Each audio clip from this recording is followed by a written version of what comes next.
So that was just a little introduction. And you just heard them talk about these three principles: lifelong learning and critical self reflection, recognize and challenge power imbalances, or just know when they're happening in the moment.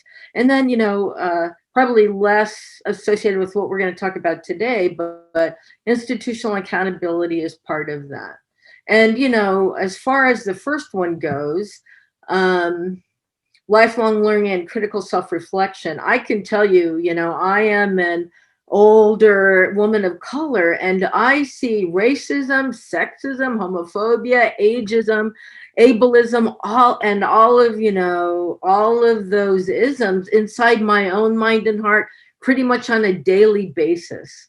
And that's why mindfulness is so helpful, because we see that, just as the Buddha did. We could say, I see you, Mara, or I like to say, I see you, settler, as in settler colonialism.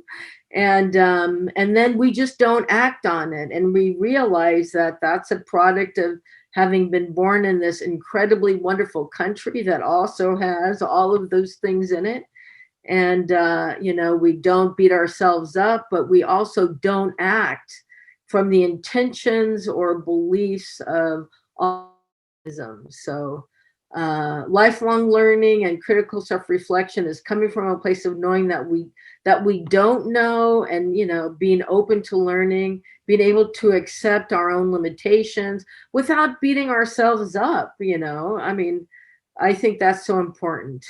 To be encouraged, to be curious, and to learn more, and openness.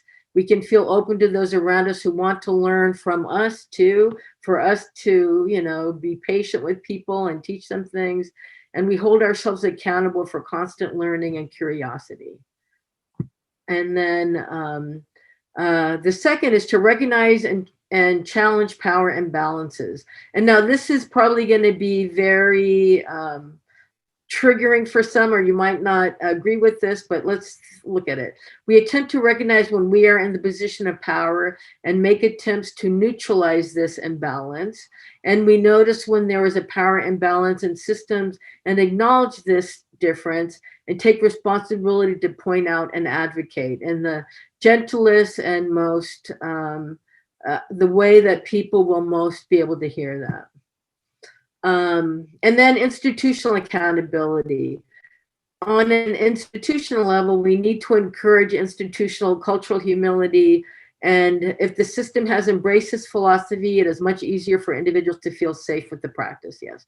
Actually, I guess I had a slide in here earlier that talked about, I think it was related to this slide. It was talking about, we're either perpetrators or victims of these, ethnic, race-related power imbalances. And it talked about being able to have compassion, for even when you're the victim. And, we can talk about that too.